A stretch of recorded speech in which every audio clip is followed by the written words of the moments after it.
Pridecast. Today we have... Hi, I'm Jen. Hey, I'm Kanalith. And I'm Zoey, your host. So how is everybody doing this fine Tuesday? I'm melting. It's like 105 here in Texas. Lucky. And I'm used to Minnesota summers. This is a lot. I think it's been pretty hot all across like the central part of North America. Is like I know even in Indiana, when I was there last week, it was like 102, and then yesterday it was 80s up here in Chicago, and I'm like, I'm just not used to this. Can I not melt? Like, it doesn't help that I found out that I have hives induced by heat. Oh shit. Which is like, and it's like, that's not fun, and this weather isn't helping. But like I feel like during the summer you're getting like winds in from the coast generally, because I've been in LA a couple times. I'm actually coming here in about 2 weeks to visit, and I feel like depending I guess where you are in Cali, it's actually not too bad. Maybe I don't know. It's just I'm having outliers from when I've been there. Yeah, I've been to San Francisco and it was nice and cool and breezy, and I was there over 4th of July. So Can I just say lucky bastards, because I live in the Pacific Northwest. It's really cold and I wish it was really warm here. Because I'm still okay, because I came from the Philippines. I moved here last year. I'm still used to warm weather and it's so damn cold here. The Philippines it's not the heat that gets me It's about the humid. Philippines, because I've visited there 3 or 4 times now, and it's like, because I'm also Filipino, and it's the humidity. It is 100% the humidity that I was not used to going there. It's very humid. It's like going into a sauna 24 hours of the day. Oh no, yeah, no, definitely, yeah. I mean, I feel like the only time I've ever actually been cool, like not warm or even like lukewarm, when I was in the Philippines, was when I was in like a massive mall with industrial cooling. Like, yeah, I was gonna say, like, you didn't go malling, because that's pretty much like what everyone does to stay cool. Yeah, and it's like is that where mega you, mall. like go mall walking? Yeah, it's the mega malls. Yeah, there's literally a place called Mega Mall. In Manila, and I love that place. Oh my God, it's just like it's great, and it's real. It's like I love going there with my cousins that are like, this is the best thing ever, and I'm like, I mean, I feel like I could buy all of this on Amazon. I mean, okay, no, you can buy everything on Amazon except the really, really cheap Chinese knockoffs that you're not going to find anywhere else, because the company won't exist the second that you get home to go on Amazon. Yeah, that's fair. There are a bunch of companies there that I feel like... have you been to the... I don't even know what to exactly call it. I would call it, I guess, gray market stuff. I've been to that like they gray have market stuff in Manila. I forget what it's called. Divisoria? Is it Divisoria? I don't entirely remember, but it's like... There's this place where you go, and it's a bunch of these market stalls. But if you go to the right places into the market, Is it in Manila's Chinatown? I don't remember. Okay, I don't if it's in Manila's Chinatown, then that's called it, Divisoria, and it's awesome. And I used to buy, because I have a very paramilitary style, I used to buy a lot of my clothes and that kind of stuff there, because, again, paramilitary, I need that, the combat knife, all that kind of, the combat boots, all that stuff. So, yeah.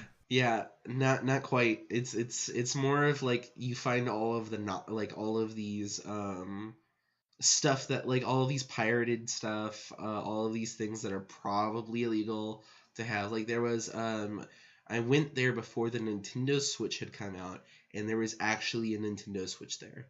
And I was just like, how? Like, what? I feel like it was like it was being sold for like $1,000, because it was before the thing had actually come out. And I'm just like, how did you get that? Like, was it? I feel like it was it must have been like a Mission Impossible style thing where they stole it from like the Burj Khalifa or something. And I'm like, how did you get that? They did not want to tell me. If I can quote my Lolo, Yeah. this is like purely amazing. Chinese sweatshop magic. Maybe it was magic. I don't know. I don't know what they're again, like most of that kind of product comes from China, and so it's probably just stolen off the factory floor. No, it was definitely probably just stolen right off the factory floor from like, because all those things are just like, a lot of those things are legit stuff. It's just that they need to smuggle them out because a lot of the stuff is produced in China. And then, like, the Philippines is one of the places, like, pirating is, well, it's illegal there, but it's one of those things it's one of the things that the police, if they catch you doing that, it'll be like, oh, you doing that? Buy me a copy also. That's pretty sweet. They'll just like, I'm getting a cut of that. Like, 100%. My grandparents were pulled over there, and it was completely bullshit pull over. They weren't breaking any of the traffic laws. Also, I don't think there are traffic laws in the Philippines from what I've seen. Oh no, there's like none. It's fucking you do whatever you're gonna do. It just don't cause a crash and whatever, and they don't give a shit. Bribe the police. People don't care there, but they got pulled over, and the cop was like, I could give you guys a ticket, but you guys could also just give me like, I don't remember the exact conversion for pesos there. It's 45 to the dollar. Okay, I think it was like something like it might have been 1,000 pesos or something like that, and just like give me 1,000 pesos, and we'll call this all even. And they were like, sure. And it is 100% corruption. Yeah, no, so definitely. Weird. No, actually, I would get out of like because when I lived in the Philippines, and I'm sorry to do this because like Filipinos name drop a lot. I would always try to get name dropping is a big thing a big problem in the Philippines, and I do it a lot, and like because it's been so ingrained in me now, I try not to, but name dropping can get you out of a ticket.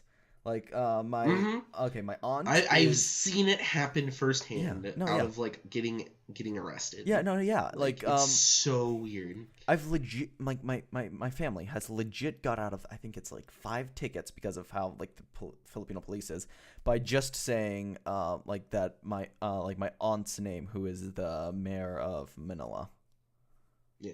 So like that stuff is crazy. Like I was weird on my way to Japan recently. Oh, by the way, this is the Filipino podcast now.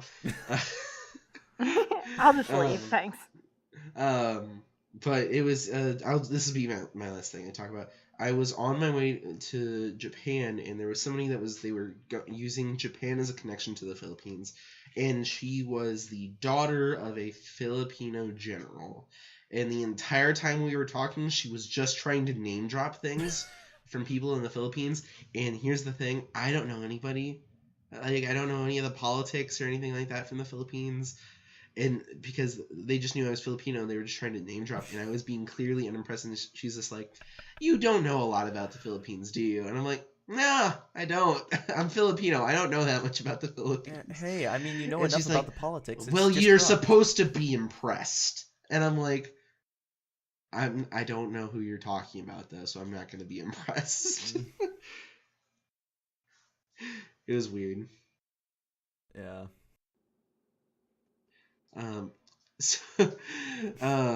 That is the end of the Filipino section of the podcast. Tune in next week for the next Filipino section. JK.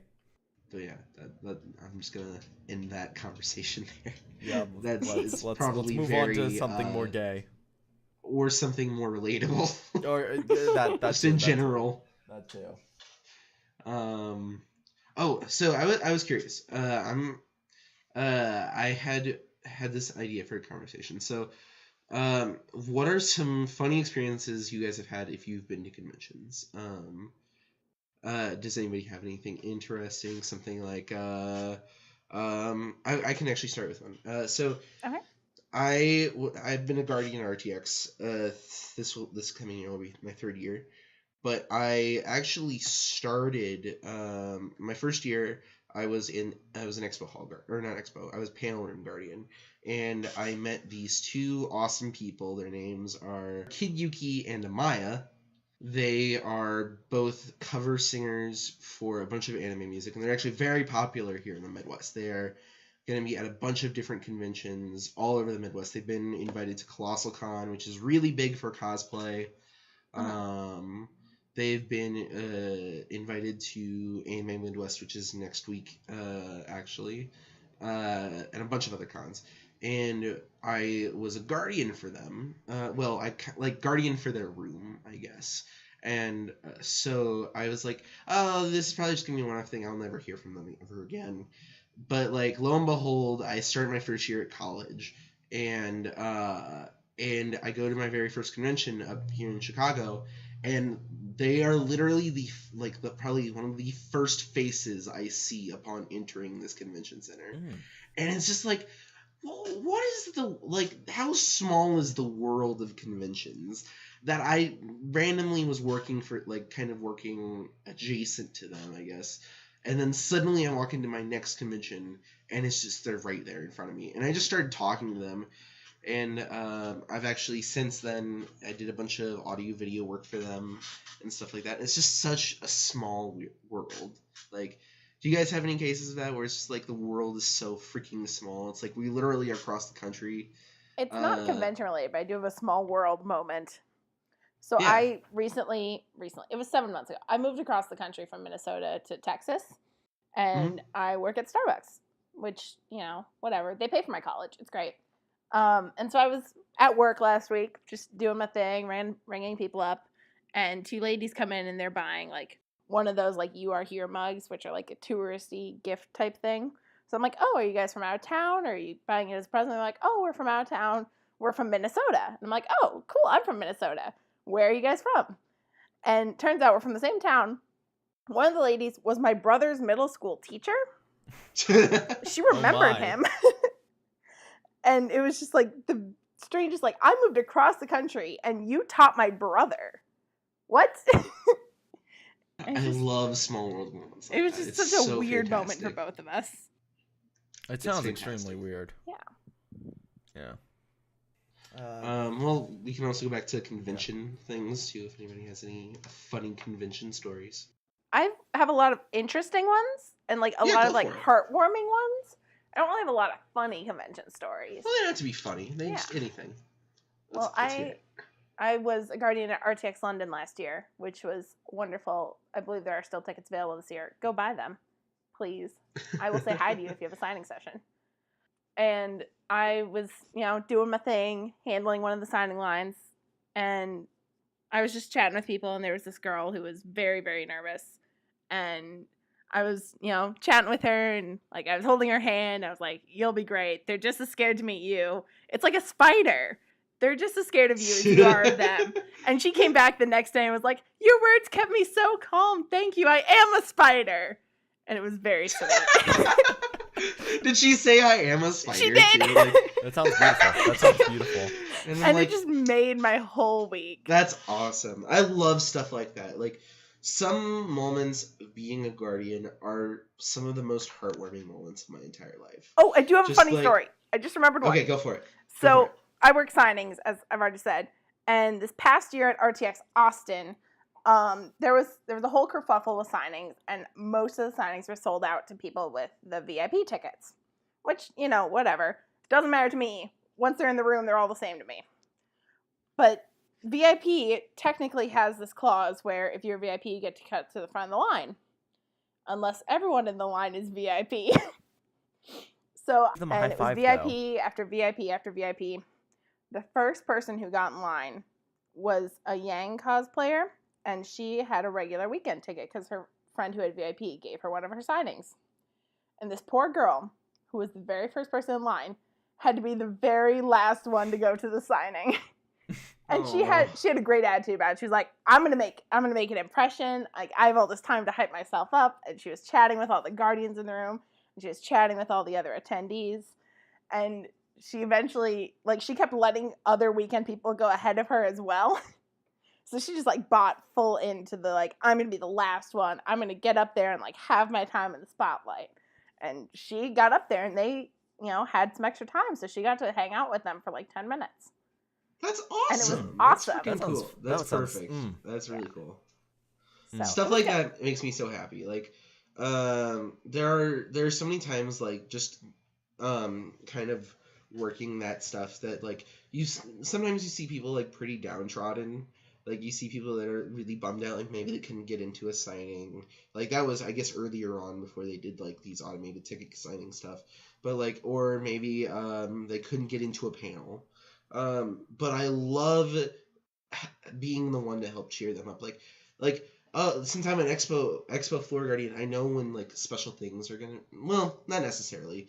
I hear things along with all the other people when there's, like, maybe, like, oh, they're doing a drawing for whatever, like, for, like, a prize or something, just like everybody else hears. But since I kind of have been around the Expo floor so many times, I hear basically all of them.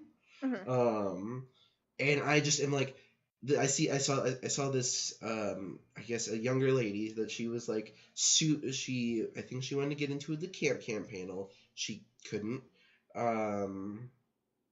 get into it, and I was like, hey, like, I think, you guys know Griffin, Griffin, is always on the floor. She does her chainsaw carvings, and this person was very clearly very artsy. She reminded me 100% of David from Camp. Like, she loved the outdoors, and I was like, you'll love this. There is Griffin about to do a chainsaw carving right over there, and she was like, wait, there's chainsaw carving? And I just saw her face light up with joy over this, and I'm just like, here, I'll show you where it is. And I walked her over, showed her where it was, and she was fucking so happy that she got to see this chainsaw carving and got to see Griffin do it. It was just one of my favorite moments ever, just because I got to bring this person's day up from maybe they couldn't get into a panel or something. It was those little awesome. interactions at conventions, especially working conventions, just make it so much better. Like, they make it worth doing. Like, I pay to fly across the ocean to go work at a convention and not get paid. And it's because I love it. I love making those people's days. It's just the littlest thing. And it's just, it's so lovely. And it makes me so happy. So yeah, I love that stuff. Working conventions, like, that makes me want to work conventions so much more often. Like, I was actually going to work Gen Con this year, potentially, as one of the people if you ever heard of, oh gosh, it's called True Dungeon, so Gen Con is the Dungeons and Dragons convention, and True Dungeon is basically people running through a real life dungeon, and it is freaking cool. And there's actual role playing, like, people go in cosplay as their actual adventuring party, and they're, like, actual actors that get to do things. So, like, last year's theme was the Underdark, and we met, like, the Queen of the Underdark, and she, like, they dress her up in, like, complete actual royal garb, and you have to convince her to, like, let you pass through the Underdark. And so everybody else had given her the gifts that were allowed, except for me. I even pointed out, like, one of the other gifts to one of my friends, and they just immediately grabbed and took it and offered it to her. So I was left with nothing to do but grovel and beg at her feet. Which is just as funny as it sounds, because I actually I had to get, like, if you've ever seen an anime where somebody, like, they get down on their knees and they, like, put their forehead to their hands and, like, put their hands to the ground, sort of thing, like, just pleading with them. And I did that, and I was just like, I just had to try to sing her praise 100%, like, oh my god, you're beautiful, oh my god, like, you are the most beautiful, I don't even think a mere mortal should ever be allowed to set eyes upon you, sort of thing.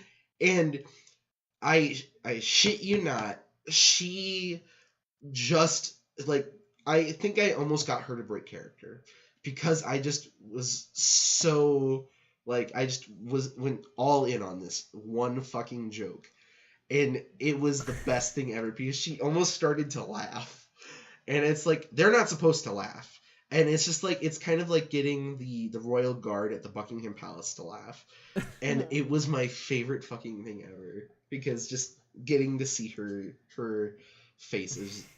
I almost break her, and she realizes it and immediately tries to recompose herself. And it's just a great time. I'm just like, okay, That's because awesome. I've seen like your cosplays before in the cosplay channel. I'm just like imagining you doing that, and that's It's great, right? I'm like, sounds I should great. also mention, I'm about 2 feet taller than this person.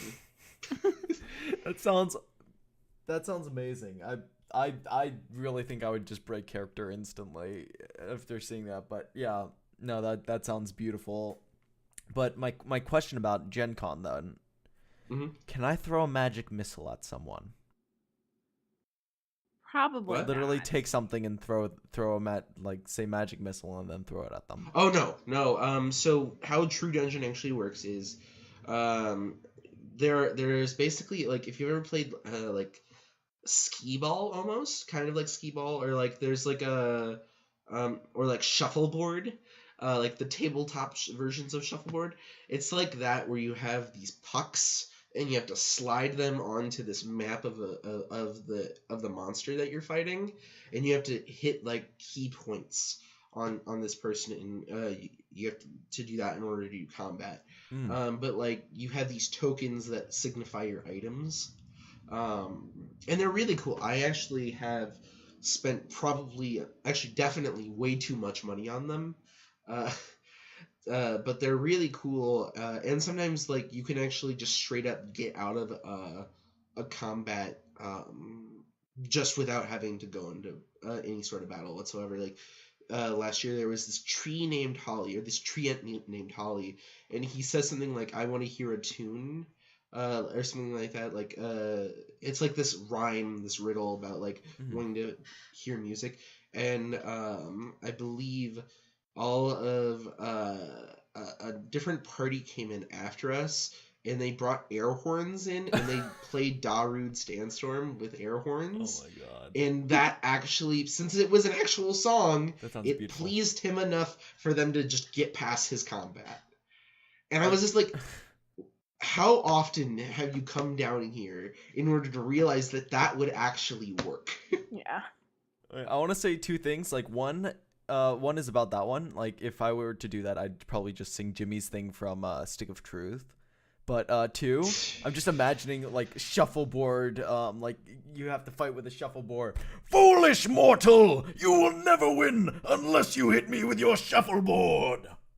That's There's also, I guess, from Magic, you have to remember different runes for spells, and you have to memorize the spells that you would know, and you have to write them down on a piece of paper and hand them to like the DM that's in the room. Basically, it's really cool.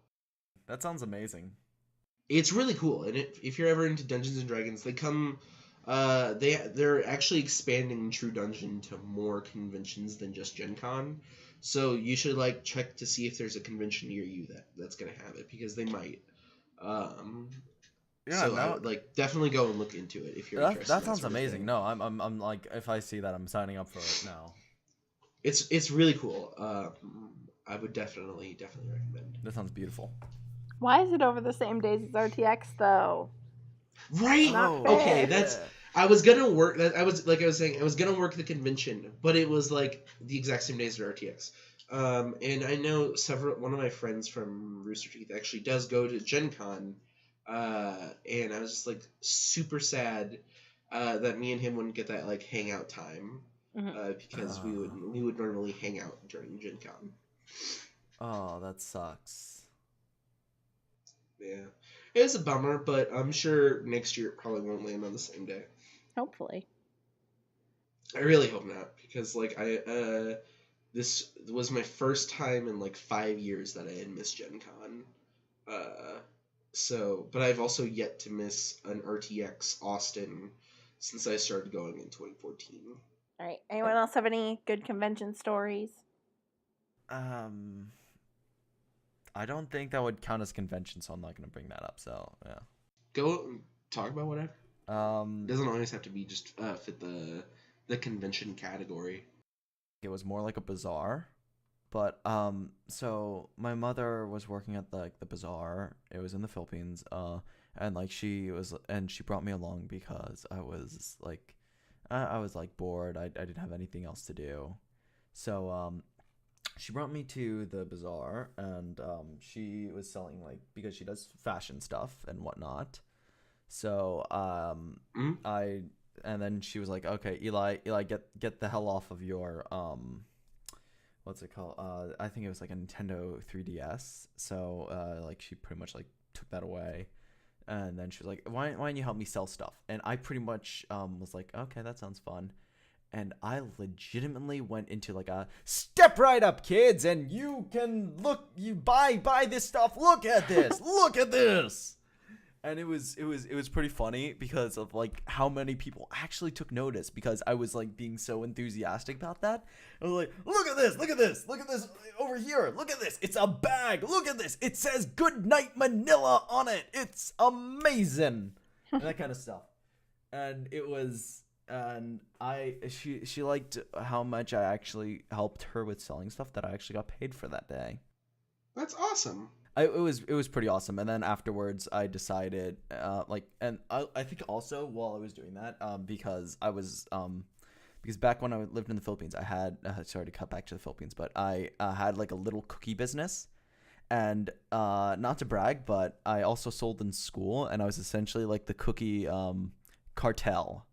That's the best way to put it. The cookie cartel. Cookie cartel. And I mean this in like the most sincere and probably drug-related way, because I gave people like free samples, but then the next one was like the first one is free, and then I pretty much employed like the kind of like drug dealing tactics while selling cookies.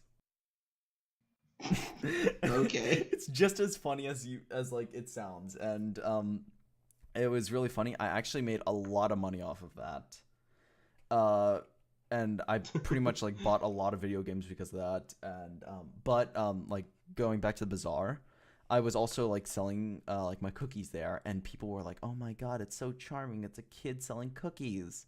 So I was playing like the step right up kind of thing, and then like at the same time I was also doing like playing like the cute kid card, because I mean, what kind of heartless monster? Like, I mean, seriously, what kind of heartless monster wouldn't buy cookies from a kid? I mean, that's what makes Girl Scout cookies work. Exactly. They're like they guilt you into paying for that stuff, and they're pretty good. So it like Girl Scout cookies are like the number one guilt trip ever. You just talking about them make me want to open up Amazon. I really want. I want to fuck. Yeah, same. I want the what are they called? Like it's like the chocolate and the peanut butter, and then oh yeah. I think they used to have a different name, but they got changed because it was kind of, I think they used to be called Samoas. So it depends on which bakery they were coming from. So different districts and like different regions had different names for the exact same cookie because they had different producers. No, it's not Samoa's. Samoa's was my troop was one of the very few that like clung on till the very end to one bakery, because I was a Girl Scout. I was a very good Girl Scout.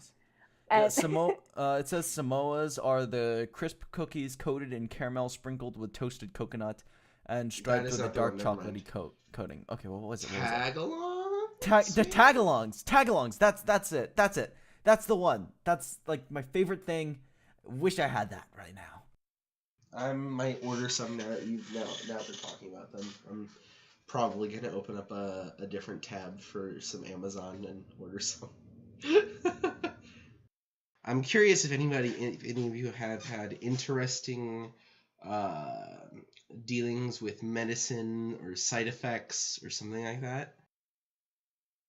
I took ADHD medicine. There was nothing much to that. It's basically like it suppresses how you actually feel, and you really can't move as much, and I hated it. And like almost instantly as I got on it, I got off of it because that was awful. Gotcha. The reason I say this is because I think I'm currently experiencing some side effects. for my meds. What So I'm medication? taking some medicine for eosinophilic esophagitis. It took me forever to remember that. Because I had, when I was around 9 years old, I was actually put into quarantine in a hospital because they did not know what the fuck was wrong with me. That's terrifying. And I think at the time I was in 5th grade. So it was as scary and creepy as it sounds because I was freaked out the entire time. And it was just 100%. I was terrified at first, and I was like, well, I guess I'm dying, sort of thing. I was resigned to that at a certain point. I was just like, does this mean I'm not coming back? Because it was like a thing where they had two separate sets of doors. Two separate sets of doors in order to get into my room. So they would they would open the first door, put my food in, close it, and then my mom that was stuck in there with me would open it and then take the food out. So it was like a degrees of separation thing. And it was just like, it was scary to me. But I had this thing that turns out it's allergy induced. It's called eosinophilic esophagitis. And they still to this day don't know what I'm allergic to that puts me in that state. That's terrifying. Yeah, and it's like it was after I had gotten back from a trip to Georgia, I believe. And it was just this. It was absolutely terrifying, and I still thinking back on it, I'm like, what the frick, man? What was that entire time of my life? Like, it was so bad that like teachers from my school were coming in to make sure that I was okay. Like, I was waiting for my friends to come visit next. Like, oh, we're sorry that this is gonna be the last time we see you, sort of thing.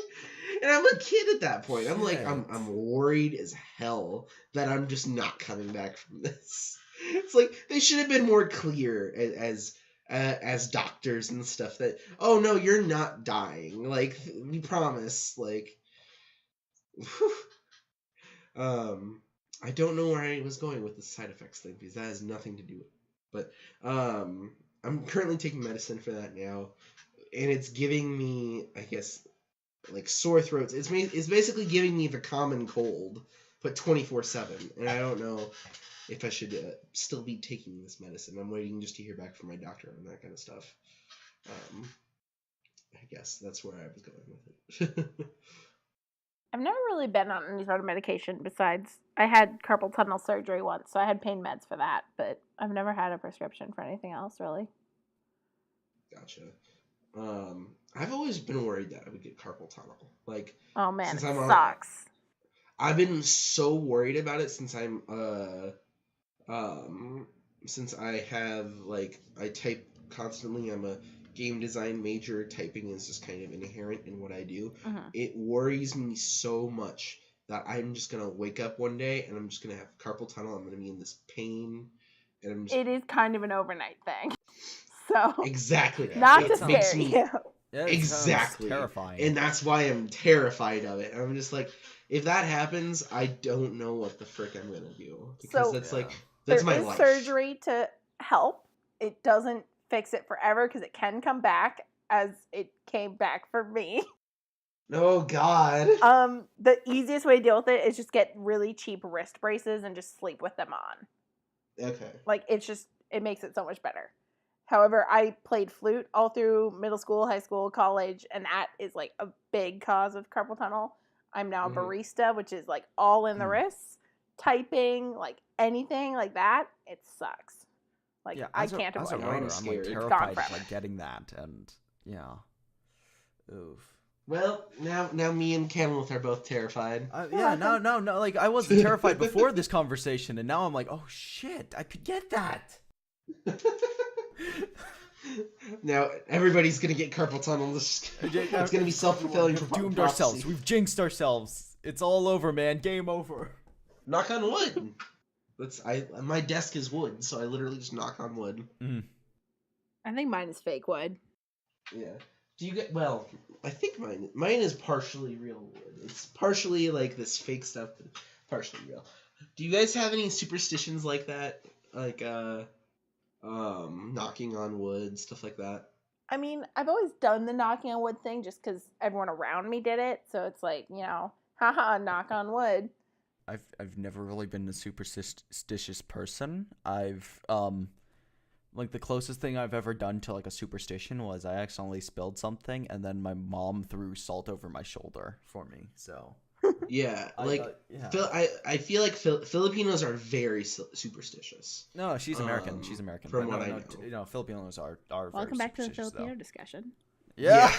Well, I bring this up, but I'm gonna go to my own, I guess, superstitions. So, like, I always had this superstition as a kid, and I don't know if this isn't superstition or just me being paranoid as hell, but like, all of my stuff to like play when I was a kid was in the basement, and I was so afraid of the basement for like, I would like turn off the light and run up the stairs. Sort of thing. Just like, something's gonna come from behind me, like fucking Cthulhu's gonna wrap around my ankle and pull me down into the depths.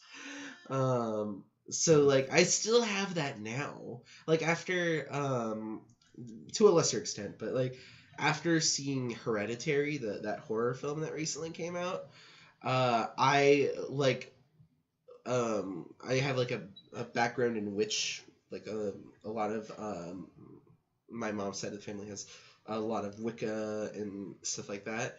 So like I was just like looking at my books for that kind of stuff. Like I'm just gonna like cleanse the area, make sure that no bad spirits are gonna be coming around. Just, like generally just try to relax the area, relax myself, and I still even doing that I was like terrified as all hell that like. I don't know, I'd open the bathroom door and it was like super dark and I'd open the bathroom door and there'd just be a face staring at me.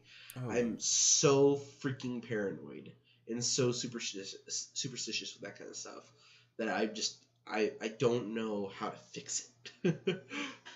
I think the only like superstitious thing I do, well, I did it as a kid and I still do it, is when you play Pokemon and you throw a Pokeball to catch a Pokemon and you like hold B. Yes, I still do that every time. Too. It does not work, but I do it every time. Work, sometimes I swear it would work though, right? Like it has to work though. Yeah, it has to work, or at least makes it more likely. Yeah, like it ups it like by a full %. That'd be great. I have so many gaming superstitions. Actually, I remembered something. This wasn't exactly superstition, but it was like supernatural and shit. So I do not believe in ghosts. I've never really believed in ghosts. So my old school, again with Filipino stuff, but in my old school in the Philippines, the school was like, because the area was old, it was built on top of this one house that had burned down with a man, woman, and child, and 2 children during the like World War II, because that was like in the area of the bombs. Because basically Douglas MacArthur was a dick and decided, hey, you know what? I'm not gonna. I brought the bombs all the way here, and like the war's over. We're just gonna drop them anyways. So he was a dick, despite being a war hero. Basically, like the house burned down. So one of the old coaches there, he was there for like since the founding, but then he left, like in my last few years. Really nice guy. His name was Coach Dino. He like talked about some stuff, like some supernatural stuff, and he said that he firmly believed that the ghosts of the family were still in the school, and they pretty much each haunted a floor. There would be the like father, territory, like no, yeah, hey, this is like my area. Yeah, like... pretty much. Like the youngest brother would be on the 2nd floor. The father would be on the 4th floor. The mother would be by the water like kind of like water dispenser area on the 3rd floor, and then the daughter would be in the gym. And like he would say that whenever he would turn off the lights, and then he would always be like the first one in to school every day. And whenever he would get there, the little girl would always, as he was walking into the gym, would turn on the lights for him. And I didn't think much of it, so we kind of just played it off and that shit. Until a few years later, and like me and my friends are talking by the water cooler, not by the water cooler on the third floor. This one, like we were there for like an hour or so, and we were just like talking and shit. And this one woman walks out of the bathroom area, and we're like, okay, that's weird. We were here for like an hour and we didn't see her come in. And she goes into and then she goes into through a door. Like, she opens the door, goes through it, and then we look in and she's not there, and we're like, what the actual fuck? So we're not entirely sure what happened there. It could be ghosts, might not be, because again, I'm not religious and I don't think that ghosts exist, but I have no idea what the fuck I saw there. So There are like several occasions that I've had in my life where I'm just like, that had to be something. That had to be something. Like, I went to a Catholic high school, and or a Catholic my Catholic high school was known as the second most. There was a singular building in that on campus that was known as the second most haunted place in Indiana, which probably narrows down to everybody what school I went to,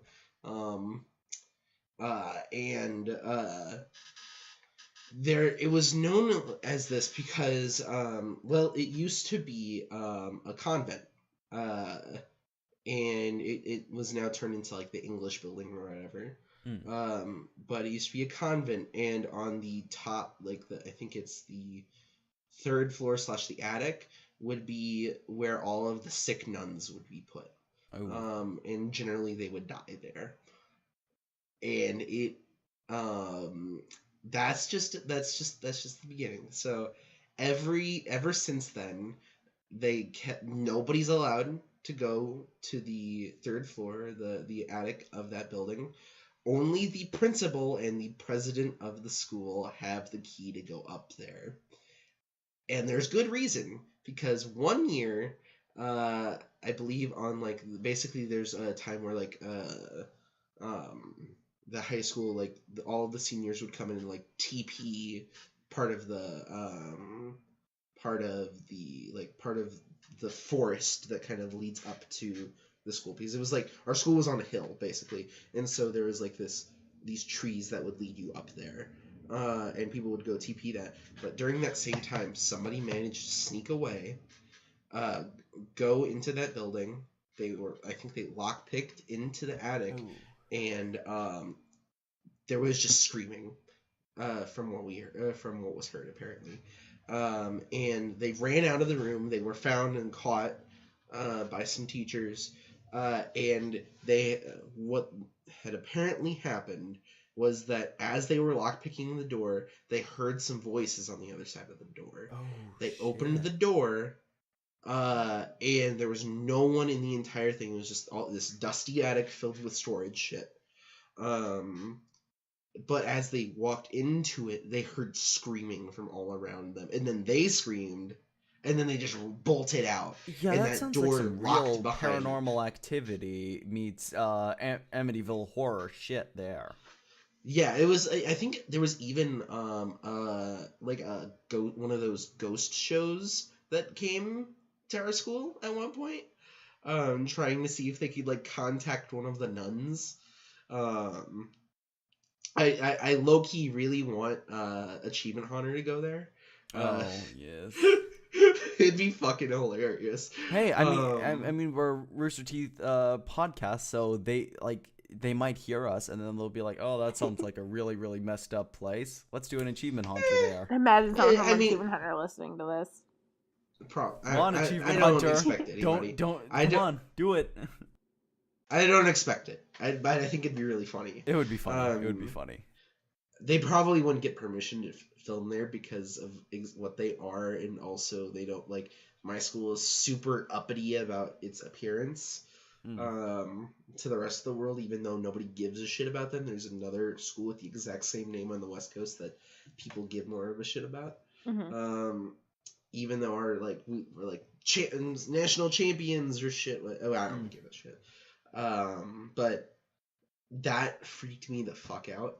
And there's another school not too far from there that has had so my elementary school was almost the exact same way. There was haunted shit throughout that entire freaking school, but there's no history for it. So I'm like, was it just me and my friends being dumbasses? Like, I don't even remember if I was lying or not when I told people I saw a ghost there, because I was so young. Like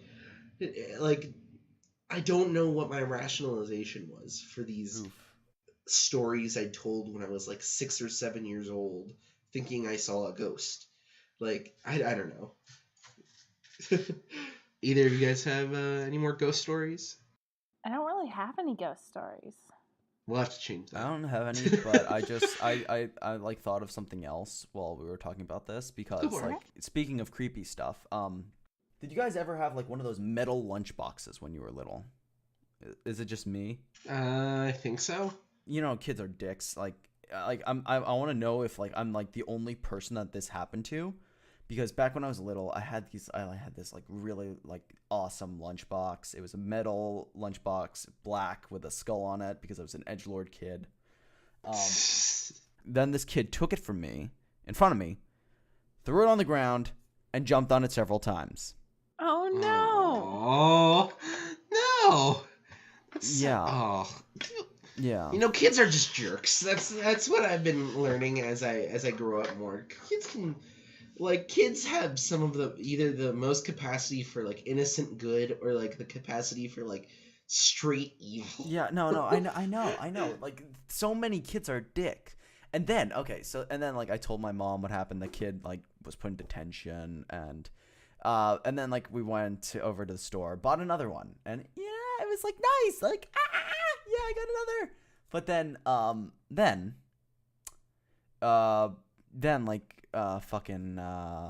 like a week later, the same fucker went up to me, took my lunchbox again. I jumped on it, and I was so fucking angry. I was so fucking angry at him. Did he break it or anything, or did he broke take it? He jumped on it again, and I was Again? so fucking angry. I was so fucking angry. So we went through about the same thing as before, and like, yeah, like all that shit, and then I bought another one. It was again nice. I was like, I swear to God, I'm not gonna let anyone fucking do this. I accidentally left it in the lunchroom. As you know what happens, because these were the younger kids that came in after us. Oh. And like my group was more mature, because we were fucking fourth graders. We were and then these like second graders were like, I'm just like imagining, because I didn't see what happened. They were like, "Hey, a lunchbox, let's destroy it." And so was it like a mangled mess when you got it back? Was it like shrapnel? It wasn't shrapnel, but it was broken, and I was so fucking pissed off. I was like, God damn it. At what point did your mom just buy you like one of those lunch boxes that I don't know can't like the fabric ones? It was right after that. It was right after that. Okay. Like I was like, how many times did your mom have to see that happen before she was like, No. It was maybe I should get one that can't be as easily destroyed. It was mainly I was like, you know, I don't want to get another fucking lunchbox like that again, because kids are dicks. So I just kind of went. I just was like, yeah, fuck it, I'm gonna eat my lunch in a paper bag for the rest of the year. Someone got really popular on like Tumblr or something for doing daily doodles on their kid's lunch bag. Oh, that's so you could just doodle on your brown paper lunch bag. I love those posts. They were so good. That stuff is so funny. I love any sort of sweet message thing. Like there was a video that I saw recently, which was this teenager getting pulled over, and you think like she's just gonna be making fun of the cop at first, and then she's like, "Dad, you can't pull me. We've talked about this. You can't pull me over every single time you see me on the road." And then the guy's like, he looks super serious for like a good amount of time that you think that she's just trying, that you would think that the girl is just lying at this point. And then he completely breaks and he just starts laughing. He's like, "Oh, I just wanted to see how you were doing today, honey." And it was just like this cute fucking thing. And I love parents that are just so adorably sweet with their kid. It's so great. It's such a breath of fresh air to see. Happy content. So nice. Yeah. I know. That heartwarming stuff, just, I like that. I want to do a try not to smile challenge at some point. Just, It's like when Mariel tweets, like, "This is the thing that made me cry." And it's almost always like a happy cry. I am a happy cry. right. I cry at everything. I cry at everything, and okay. Does it bug you too, as a happy crier, that people like, "Oh, why are you crying? This isn't sad." I'm like, I'm crying Happy because it's tears. amazing. It's just so I'm crying. good. There's so many Right? good things in the world. Like, there's a lot of crap. Don't get me wrong. There is a lot Oh of crap. yeah. But, like, those good things just bring you so much joy. Like, if I think about, like, what RTX is for too long, I tear up. It's really bad. I've been so many times, and I still tear up over it. It's great. Like, and I'm super excited that it's going on, like, with this year, because now I get to spend. I'm gonna be able to spend time. I feel like I'm gonna be. I'm never gonna feel alone at this convention, because it's like I've got my Guardian family, I've got my RT LGBT family that I can talk to, and I've got my friends at like RT World, and I'm just like, that convention. It's not even the convention itself. It's the people that come to the convention that make me so happy. It's the community that Rooster Teeth has built that is just so overwhelming, just constantly. Yeah. And don't get me wrong, there are like people in the community that aren't always the greatest, but you know, it's like, to me, they're 100% overshadowed by the people that are great. There are people like Sarah or Lady Odd Duck with RT World that just, whenever I see a post from them, I smile. Like, there are so many people like that, and it just makes me happy. Like, I don't know if people follow, like, if you go follow like Gen Zelda, the other Gen, the Gen with a J, not as cool. The as Gen me. with a J, yeah. Or let's see, Accent Kisses, who's a cosplayer.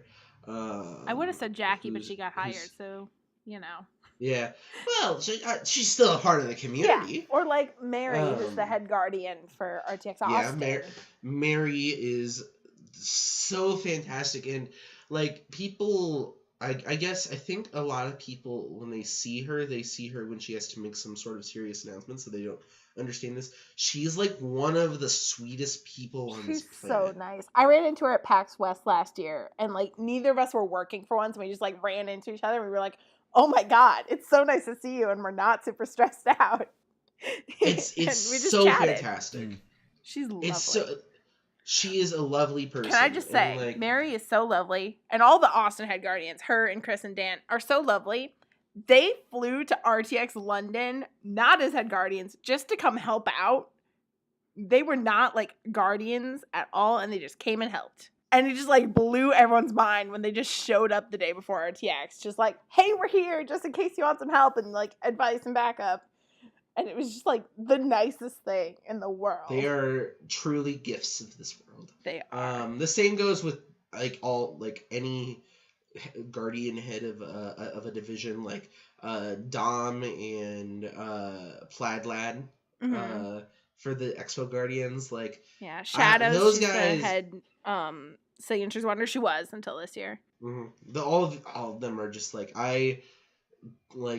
people don't realize that the convention couldn't happen if it wasn't for those there are so many essential people, and it's just like, what would we do without you? Like, this convention rests on like there's like 500 guardians. There's 600 this year or something like that.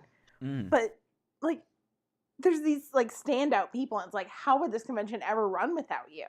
I think they've said this before. Rooster Teeth has said this before. The RTX is made by the fans. Like that's, and it's very true, and I'm glad they realize it. And it's just such a cool group of people coming together. You've probably noticed this having gone to other non-RTX conventions as well, but there is something different about just like walking through RTX versus walking through like PAX or even probably Gen Con, because everyone at RTX has at least one similar interest. Like, you're here for this weird, dumb company of dumb people who make funny things.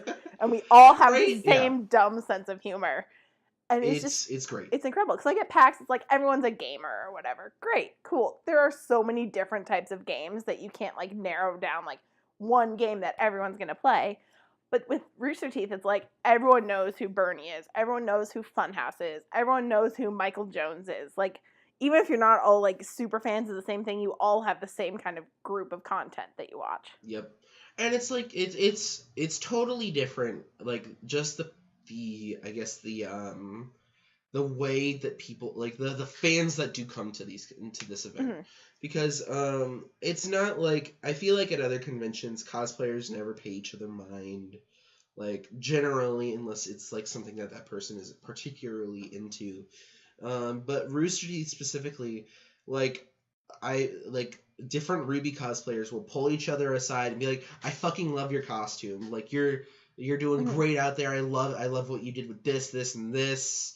Like, and I don't see that with any other cosplay culture except for maybe like Critical Role. I was gonna say Critical Role and the Adventure Zone.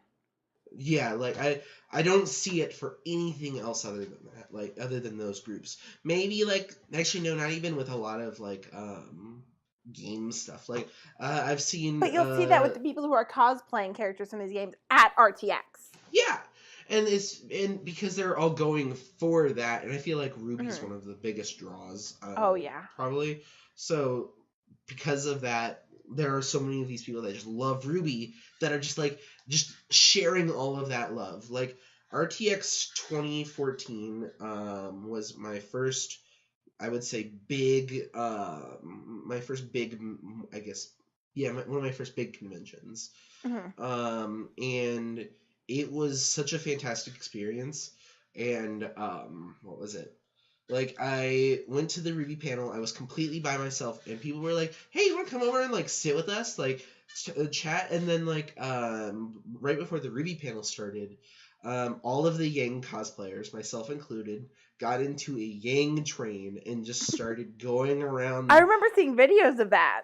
I can link. Yeah, I can link to it. Send me a link of that, and I'll put it in the Wasn't that called the Yang Bang? It was. Wasn't that called the Yang Bang? Yeah, well, it was the Yang train. We just called it the Yang train because it was also like, I would personally, because like a lot of the gender bender cosplayers didn't feel like they belonged, and I was like, you know what, fuck that, and I pulled guys out. I was like, you know, you're coming with me, sort of thing. You are and I part just of this train now. Yeah, and it was like, we also did a big group cosplay picture, which I think that actually might be like my, on like Facebook, that's like my, my banner, from that. But it was like, all of the different cast members that were going to be there for the panel came out and took pictures with all these cosplayers, and that was like one of my most memorable things ever, because it was the fans that were just as passionate about it as the creators were. Like, I got to stand and like not too far, like I got to stand like 5 feet from Monty, and like as he was just fucking smiling to all, like, just so brightly, and it was just so great because everybody was just so happy to be there. It was awesome. I love that RTX was my first convention. Like, the first one I ever attended was RTX 2015. I think my first convention was Gen Con 2013, and then I didn't go to convention until RTX 2014. I think that was my second convention. So I understand that. It wasn't my first convention. It wasn't as, I guess, prolific as my first convention, but it was the most community-driven convention I had ever been to, and it was fantastic. All right, well, we've been going for over an hour now. Yep. which I just realized. No, but it's been fun. Uh-huh. It's been fun though. It It has has been. And I think this was a good episode. Episode 5. Well, thank you guys all so much for listening and listening to our sometimes rambly stories. I know I can ramble a lot. If you want to come ramble with us, send us a Yes. message either on Twitter, hop on the Discord, send me or Zoe a message, just like send us some smoke signals. We'll find you. Yeah. And I thank you guys so much for like subscribing and listening to those things. I personally really appreciate it, and I'm glad that other people are enjoying it as well. It makes me so happy that like I put the work into this and people are listening to it, and we're all just like it just feels like we're just hanging out and chatting. But, Right? like, Yeah. I also like I know. sat It just, over like a pile of audio mess for like 6 hours this weekend. And it's just so validating that people listen to it and like that work was for nothing or wasn't for nothing. Yeah. Didn't last time, like, before the podcast, we were, like, just randomly chatting, and then you guys were like, no, save the topics for the podcast.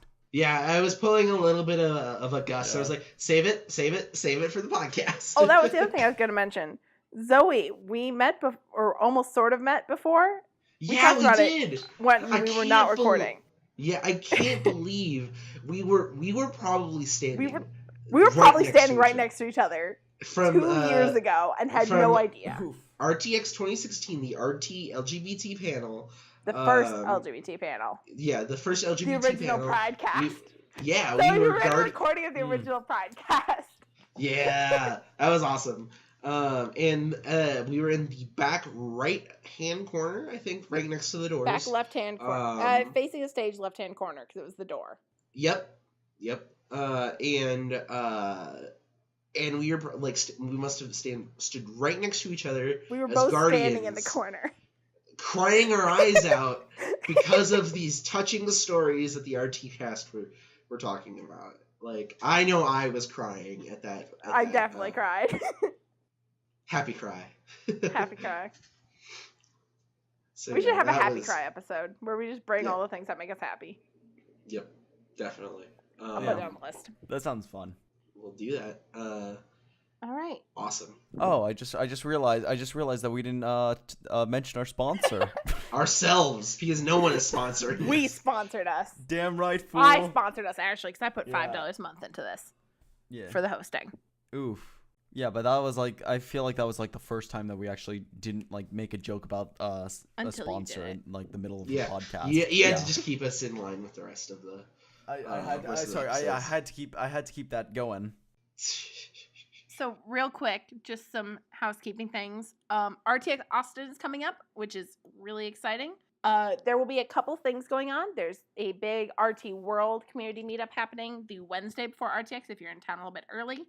I'll be there. I'm helping out with that. I think I'll be there as well. Yeah. Yep. And there's gonna be a lot of community people there, and it's gonna be great. At least one staff member is confirmed. Awesome. Jackie said she'll be there. Oh yeah, I can't wait to. I told Jackie that me and her are gonna have to hug just because of. Oh, Jackie gives good hugs. Just saying. Right. So I can't wait. I can't wait to give her a hug. And then also RTX Austin weekend, Zoe and I are working on an RT LGBT meetup. Yep. Details to follow. Details. I would join, but I am halfway across the Well, you know what? I lived in Minnesota, and I trekked my way down will be there here. in Skype. I am in Chicago, and I'm if they open up a Skype. But also, I have the money, so I understand. Yeah. Also, we have, I believe, on our Twitter as well as on our Discord, a survey to see what people are wanting to do potentially for that meetup. It's still there. You can still go It'll also be in the description of this video/episode. Awesome. I appreciate it. And we are just currently trying to figure out like exactly what we want to be doing. And like an average amount of people. Average amount of people. Also want to make it so that people can eat, but maybe not spend all the money. Yeah, we don't want it to kind of bust the bank. And I definitely will probably be fronting some money to help make this happen. Worst comes worst, I'll just shove everyone in my apartment. I've got a kitchen full of food. I've got some peanut butter. Let's go. We'll make PB&Js for everyone. Peanut butter, it'll feed everyone. Peanut butter jelly. Just absolutely I'll get some everyone. Almond butter peanut too butter. For anyone who's allergic to peanuts. we also have some people. I think we had one response that was like gluten-free because somebody was allergic to gluten. So All right. I will that'll be track down some gluten-free bread. sounds Peanut butter good. jelly for everyone. Sounds great. All right. I think that's the end of Alrighty. the episode. Yeah, I think so. So thank you guys, everybody, for joining me, Kanalith and Jen. Thank you both for joining me today. Thank you for having us. And also Peace thank out, you for basically being the showrunner, bitches. Jen, because you Love you are guys. basically our Patrick. And thank you all so much for listening to us continue to ramble. And we hope to see you guys next episode. Bye! Bye.